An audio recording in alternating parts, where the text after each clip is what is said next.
चाहते हो मुझसे? वेदा चिल्लाए। अभी भी उनकी आंखें पूरी चमक रही थी, पर वो आधे हवा में थे और आधे जमीन पर। ऐसा लग रहा था कि वो एक मीडियम बन चुके हैं जो दूसरी दुनिया की ताकतों से बात कर पा रहा है। हम वापस नहीं जा सकते। अगर हम वापस गए तो वो हमें मार देगा। वेदा को बस सफेद रोशनी में चमकते ओक्स के चेहरे दिखाई दे रहे थे। कौन मार देगा और क्यों? वेदा ने फिर से पूछा, जिस पर उन ओक्स का लीडर कहता है, शैडो क्लैन का लीडर आमरा, वो हमें मार देगा। सिर्फ हम ही नहीं, जितने भी बाकी अंधेरी दुनिया में रहने वाले हैं वो भी यहाँ वहाँ भाग रहे हैं उससे डर कर। वेदा ये सुनकर हैरान हो गए। पर ऐसा क्यों? आखिर अंधेरे की दुनिया में ऐसा क्या हो रहा है? वॉर्क कुछ देर शांत रहा और बोला, शैडो क्लैन अंधेरे की दुनिया का सबसे पावरफुल क्लैन है। Orcs clan, goblin clans, elf clans और बाकी के सारे क्लैन उसके सामने नहीं टिक पाते। हम सब उनसे दूरी बनाकर रहते हैं। उनका लीडर है आमरा, जो बहुत पावरफुल है, और उनका क्लैन ऐसी जगह पर है जहां से एक काला पानी निकलता है और उसे प्योर करके वो एक तरल पदार्थ बनाते हैं जो मरे हुए जीवों को भी जिंदा कर देता है और उनकी ताकत को बढ़ा देता है। पर ये काला पानी बहुत ज्यादा नहीं निकलता। शैडो क्लैन ने उसको संभाल कर रखा हुआ था, कहीं पर छुपा कर। पर ना जाने कौन आया और उसे चुरा कर चला गया। और अब शैडो क्लैन बहुत गुस्से में है और उसको ढूंढ रही है जिसने उसे चुराया। उनको सब पर शक है, इसलिए वो हमें मार रहे हैं। शैडो क्लैन से बचना वो भी अंधेरे की दुनिया में नामुमकिन है, इसलिए हम सब भागकर यहाँ पर आ गए। वेदा ये सुनकर सोच में पड़ गए कि आखिर ये चुराया किसने होगा। कि तभी उनके दिमाग में आई उस एंटिटी की बात जो उस तांत्रिक की आत्मा को चुरा कर भागी थी। उसने शैडो क्लैन से एक एक्सेलर चुराया, जिससे उसने उस तांत्रिक की आत्मा को एक मरे इंसान के अंदर डाल दिया और उससे वो और भी ज्यादा ताकतवर बन गया। और उसको उसने नाम दिया प्रोजेक्ट 54, जो बहुत खतरनाक है। ये सब चीजें एक तरह से कुदरत का संतुलन बिगाड़ रही थी। मैं जानता हूँ उसे किसने चुराया, पर वो बहुत ताकतवर है और इंसानी दुनिया पर राज करना चाहता है, पर मैं उसका सामना नहीं कर सकता अभी। और तुम सब अगर यहाँ पर ज्यादा देर रुकोगे तो इंसान तुम्हें मार देंगे। वो सब बाहर ही है और उनके पास बड़े बड़े हथियार हैं। वो तुम्हारे शरीर पर प्रयोग करना चाहते हैं। मेरी बात मानो तो तुम सबको यहाँ से चले जाना चाहिए। ओक्स एक दूसरे की ओर देखने लगे कि तभी उस सफेद पक्षी की आवाज सुनाई दी।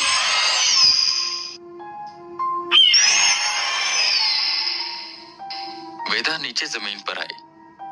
सब कुछ सामान्य हुआ कि एकदम से ढेर सारे पक्षी गुफा के अंदर आने लगे। देखते ही देखते वो सब एक बड़े से मैदानी इलाके में पहुंच गए। वो ओक्स और वेदा।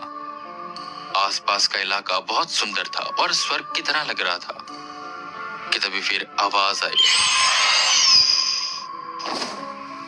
सबने ऊपर की ओर देखा तो बड़े सफेद रंग का पक्षी उड़ रहा था, जिसको देखकर ओक्स घुटने के बल बैठ गए और उन्होंने अपना सर झुका लिया। आखिर ये सफेद पक्षी है कौन और ये सारे इसके सामने अपना सर क्यों झुका रहे हैं?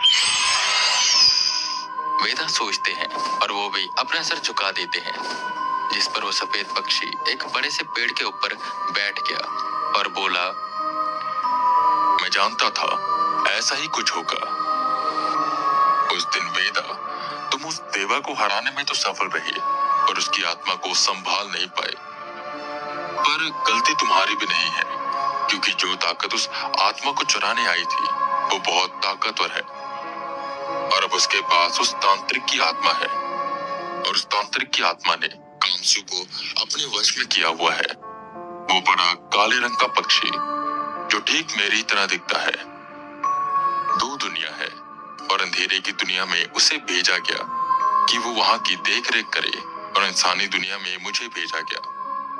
पर किसी तरह उस तांत्रिक ने दूसरी दुनिया का द्वार खोला और कामसू को अपने वश में कर लिया और अब उसके पास उसकी ताकतें हैं। जब से कामसू अंधेरे की दुनिया से गया, वहां पर शैडो क्लैन ने अपनी मनमानी करनी शुरू कर दी। पर अब चीजें हद से ज्यादा बढ़ चुकी हैं। पर ना जाने ये कौन सी एक ताकत आई है जिसने उस तांत्रिक की आत्मा को चुरा लिया है और उसे अपना गुलाम बना लिया है। हमें किसी न किसी तरह इन्हें हराना होगा और कामसू को वापस से अंधेरे की दुनिया में भेजना होगा और उस दुनिया से आए इन जीवों को भी, वरना दोनों दुनिया का संतुलन बिगड़ जाएगा। वेदा हामी भरते हैं।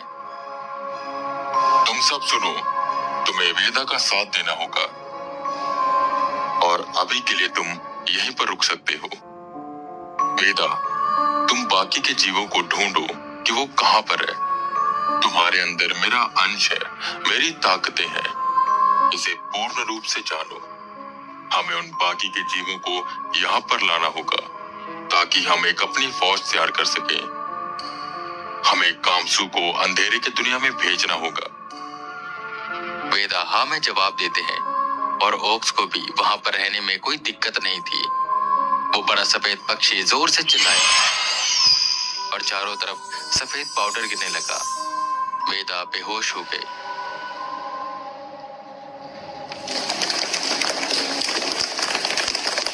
आर्मी वाले अंदर आए, जहां पर सारे के सारे ई क्लास के, ए क्लास के और स्काउट के मेंबर बेहोश पड़े हुए थे। सर, ये सब तो बेहोश हैं और वो ओक्स दिखाई नहीं दे रहे। उन आर्मी वालों ने उन्हें होश में लाया। अब वहां पर ओक्स नहीं थे और ये देखकर सब लोग हैरान थे, सिवाय वेदा के। वेदा सब जानते थे, पर वो ऐसे बर्ताव करते हैं जैसे उन्हें कुछ पता ही नहीं है। तभी वेदा ने देखा कि उनके गले में कुछ है, एक माला जिस पर एक पंख लगा हुआ था, एक सफेद रंग का पंख। शायद ये उसी पक्षी का था। उन्होंने सोचा कि इतनी देर में जनरल आया। कहाँ गए वो ओक्स? मैंने कहा था ना, उन्हें बस मारो और मुझे उनकी डेड बॉडी ला कर दो। तुमने उन्हें वापस से उनकी दुनिया में भेज दिया। मैं तुम्हें छोड़ूंगा नहीं। जनरल ने बाजू में खड़े आर्मी वाले से गन ली और उनकी ओर तान दी, जिस पर लीडर खड़े हुए और बोले, सर, मैं नहीं जानता वो कहाँ गए। उन्होंने हम पर हमला किया। तभी एक आवाज आई किसी बर्ड की और ऊपर से सफेद पाउडर जैसा कुछ गिरने लगा। फिर उसके बाद क्या हुआ हमें कुछ भी याद नहीं। पर वो जनरल उनकी मानने को तैयार नहीं था। तभी बाहर से एक आर्मी वाला भागते हुए अंदर आया। सर, एक चॉपर हमारी तरफ तेजी से बढ़ रहा है। ये सुन सब लोग बाहर की ओर गए तो एक चॉपर नीचे आया। उसमें से प्रेसिडेंट उतरे और उनके साथ जर्मनी के अथॉरिटीज के कुछ लोग भी। हाँ तो मेरे गोस्ट हंटर्स, मिशन पूरा हुआ या नहीं? सर, मिशन पूरा हुआ। सारे ओक्स यहाँ से जा चुके हैं। जिस पर जर्मनी की अथॉरिटीज जो डील डन हुई थी उसके हिसाब से उन्हें पैसे देती है और कुछ डॉक्यूमेंट्स जिसके बारे में किसी को कुछ पता नहीं था। प्रेसिडेंट अपनी टीम को लेकर वापस इंडिया के लिए निकल जाते हैं और जनरल बस खड़े होकर दांत पीसते रह जाते हैं।